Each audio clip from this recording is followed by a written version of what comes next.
The reason the buildings might look more human is that I feel architecture is sculpture, but it is sculpture used by human beings. India's greatest architect. That was the title given to Charles Correa when he was alive.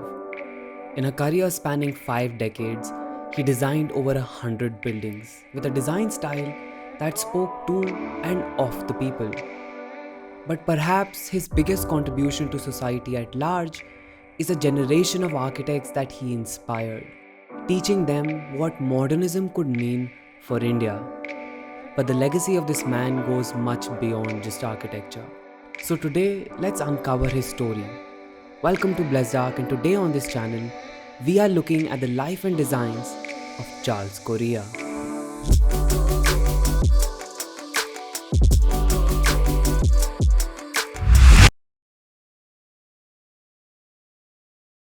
Charles Mark Correa was born on 1st September 1930 in Sikandrabad.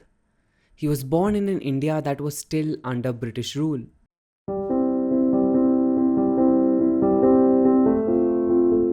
But when he completed his school education, he graduated into a new and free country.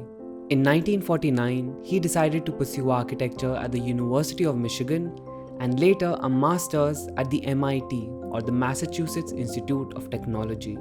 Now, studying in the West, he was undoubtedly exposed to the works of architects like Corbusier and Louis Kahn. But while he loved their design style, he never lost touch with his Indian roots. He wanted to create modern buildings, but for India. And so finally in the year 1958, he came back to India to establish his own practice. Now at this point of time, modernism was spreading all over the world. This new design style did away with the crutches of the past, from religion and tradition. But Charles never conformed to this definition of modernism. He didn't see tradition and modernity as mutually exclusive.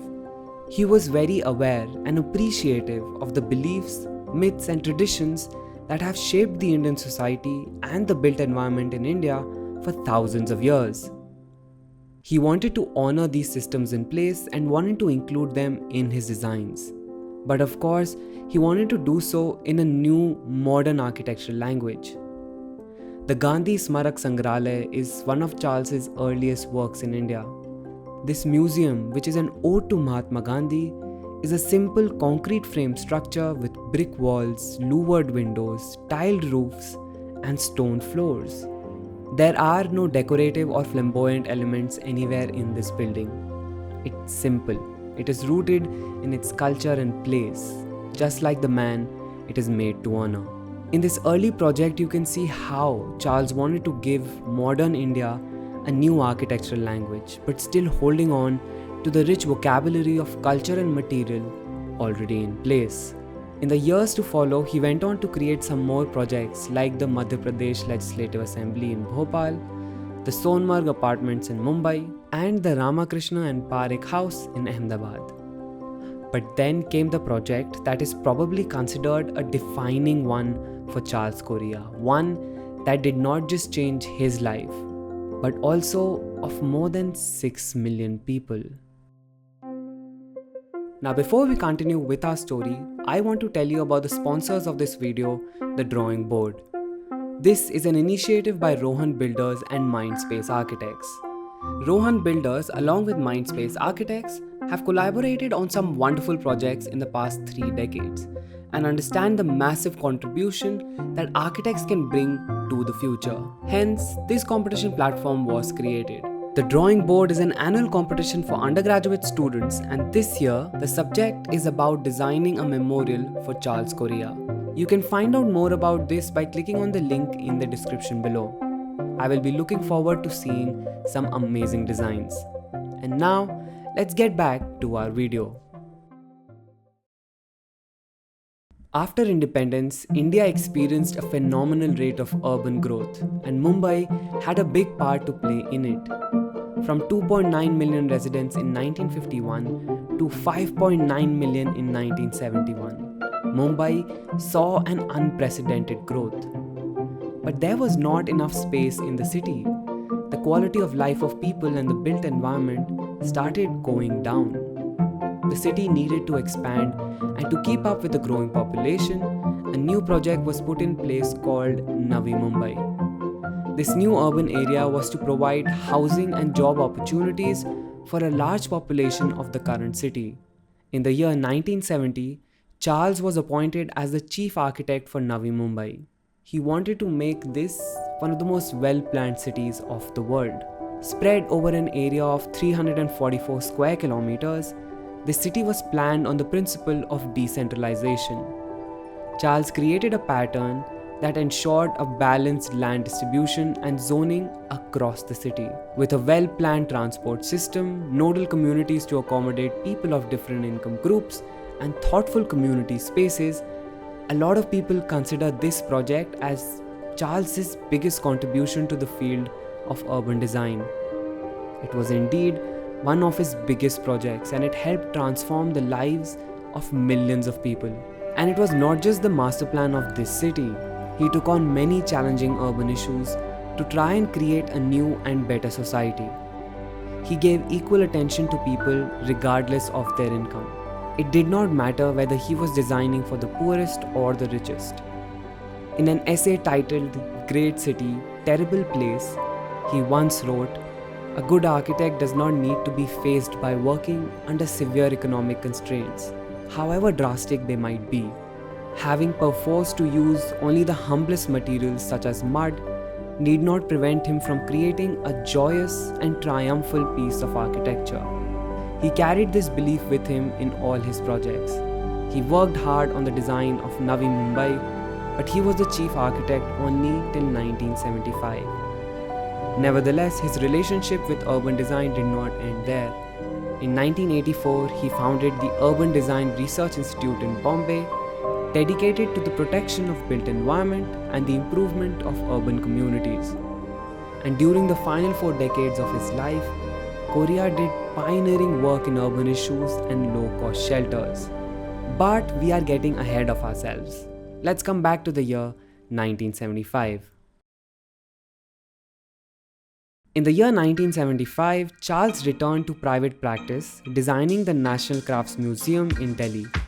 It is a museum that some call an anti-museum, a building that shies away from the street, one where you travel much more in the open air than you do indoors. This relationship that the built environment shared with the surrounding, with nature and with sky, was very important to him. He believed that the outdoor spaces are not a luxury reserved for those who could afford it. A best example of this is a project that came in 1986, one that has fascinated me even before I became an architect, the Jawahar Kala Kendra in Jaipur. I remember going to this structure when I was younger and just being fascinated by everything that the spaces had to offer.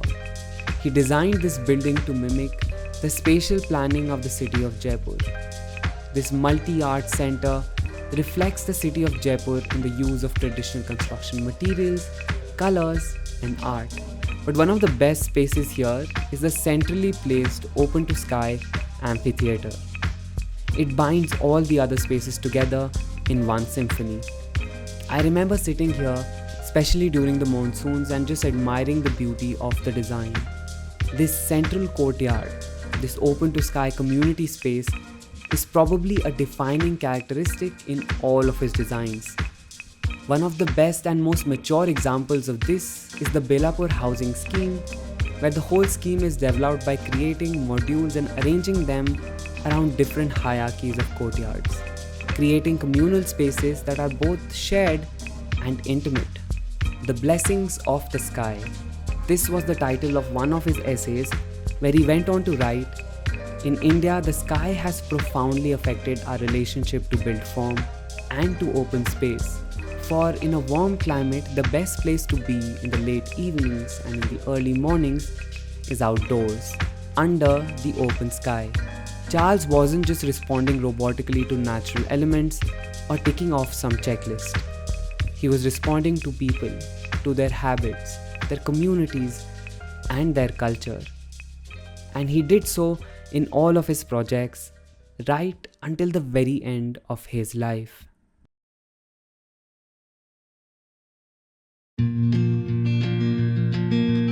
Charles went on to create a lot of beautiful projects in his lifetime, like the Surya Kund, the Inter-University Centre for Astrology and Astrophysics, and the British Council.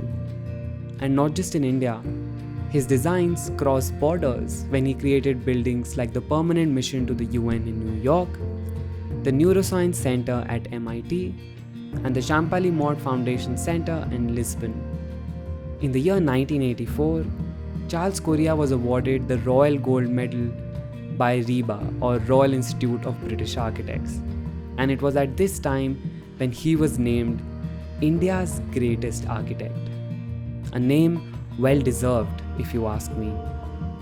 Of course, Charles won a lot of awards and titles in his lifetime, like the Japanese Premium Imperiale, the Aga Khan Award for Architecture, and the Padma Vibhushan, which is India's second highest civilian award. But his legacy today are not just these titles and awards, but something much greater. On 16th June 2015, following a brief illness, Charles Correa passed away. At the time of his death, I remember I was in my 4th year of college. I saw so many people pay tribute to this great architect. It was almost like a lot of people had lost their mentor. He had taught a whole generation of designers what spaces could mean and how they could transform the lives of people inhabiting them. He taught them, both literally and through his work, how architecture could be of the people and yet be modern in its approach, be beautiful and yet be rooted.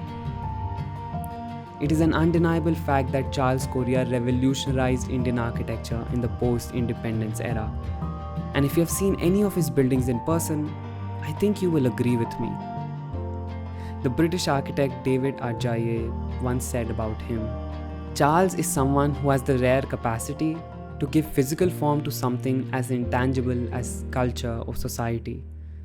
His work will continue to inspire and to thrill for many generations to come. It's been 7 years since the man has passed, and this statement today holds more true than ever before.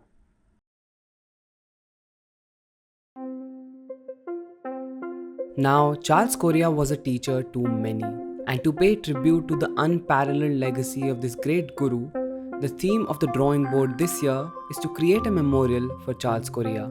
You can check out more details about this competition in the description below. I can't wait to see some inspired and beautiful designs. And that was it, you guys. That was the video on the life and designs of Charles Correa. Let me know how you found it in the comments below.